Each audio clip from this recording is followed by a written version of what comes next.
Hello tout le monde, donc aujourd'hui je vous retrouve pour une petite création. Alors j'ai pas fait de tuto, donc je vais juste vous montrer ce que j'ai fait. Je me suis servi du dernier kit que j'ai trouvé donc chez Action. Donc c'est celui-ci avec le bulldog français. Et c'est vrai que dans un commentaire on m'a dit que en effet les papiers donc sont recto verso. Donc je me suis servi principalement de quelques feuilles, pas mal de die cuts vous allez voir, et de toute la ficelle qui était dedans. Donc franchement, je trouve vraiment ces kits-là, c'est tellement complet, c'est vraiment top. Et je me suis servi également des cartonnettes qu'on trouve, enfin des cartes, vous savez, dans les lots, cartes enveloppes. Donc je me suis servi de ça. Et donc la création, la voici. Donc c'est vraiment tout petit comparé à ma main. Le support, je l'avais déjà.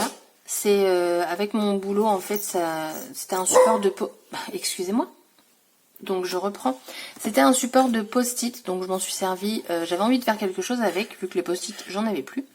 Donc, je l'ai enroulé de la ficelle qu'ils vendent avec et j'ai mis un petit grelot dessus. Donc, ça se présente comme ceci. Donc, vous voyez, c'est vraiment très, très, très petit. Donc, sur le côté, j'ai mis un brad avec un petit flocon de neige. Pour la couverture, j'ai simplement mis donc le rocking chair avec un petit coussin en 3D et le Merry Christmas ici en titre. Et quand on ouvre, on a ceci. Donc en fait ici sur le côté, j'ai fait une petite pochette pour pouvoir y glisser des tags. En fait c'est un support à tag, hein, vous allez voir. Et ici, donc là le craft que vous voyez, c'est avec ce papier là. Donc je me suis servi de ma punch 1, 2, 3 pour faire ces enveloppes là. Parce que bah, du coup ça permet vraiment de choisir sa taille. Et en fait ce que j'ai fait, c'est que j'ai fait mes enveloppes. Je les ai entièrement refermées. Et j'ai simplement ouvert mon enveloppe d'un 1 mm, voire même 1 mm et demi. Juste pour que l'enveloppe puisse rouvrir. Et en fait j'ai fait cet effet de souffler.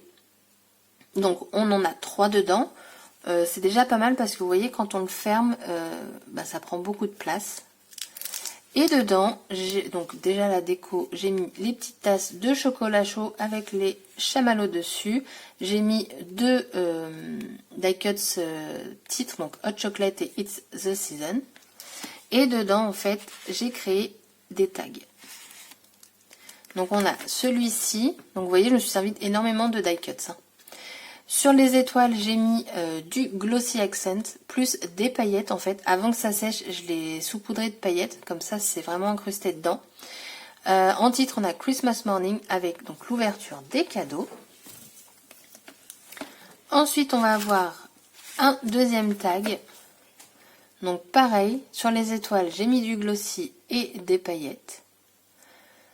J'y ai mis donc un petit coussin et le petit nounours en 3D, comme ça fait comme si il s'appuyait sur le coussin. Et pour le troisième, donc celle-ci elle est assez foncée. Donc pareil, j'ai mis du glossy au niveau de l'étoile et des paillettes. Et en fait, j'ai tout simplement mis donc une découpe de sapin, des petits biscuits au pied du sapin et j'ai mis des boules en 3D. Donc voilà.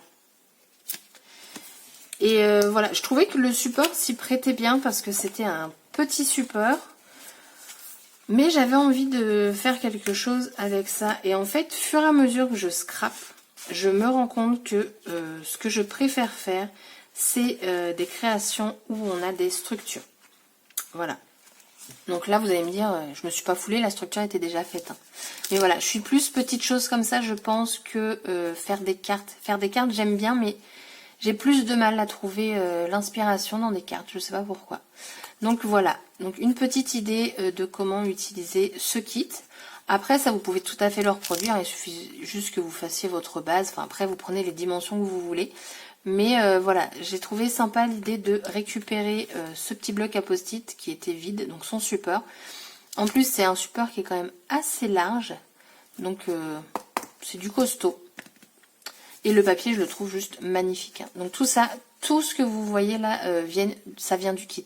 J'ai rien pris d'autre part, sauf pour faire mes soufflets. Hein.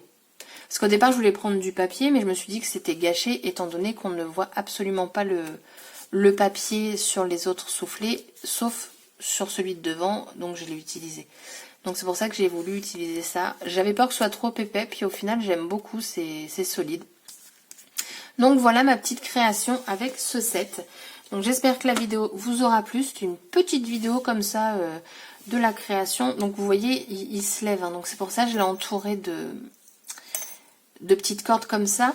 Tout simplement parce que ici j'avais pas beaucoup de place et je me voyais pas mettre un œillet. Enfin voilà, j'ai préféré le fermer avec une petite corde. Je trouve que ça fait en plus un effet, vous savez, bois. Enfin pas bois, mais un effet cocooning, tranquille et tout. Donc voilà ma petite création. Sur ce, je vous souhaite une bonne journée et je vous dis à bientôt pour une prochaine vidéo. Bye bye!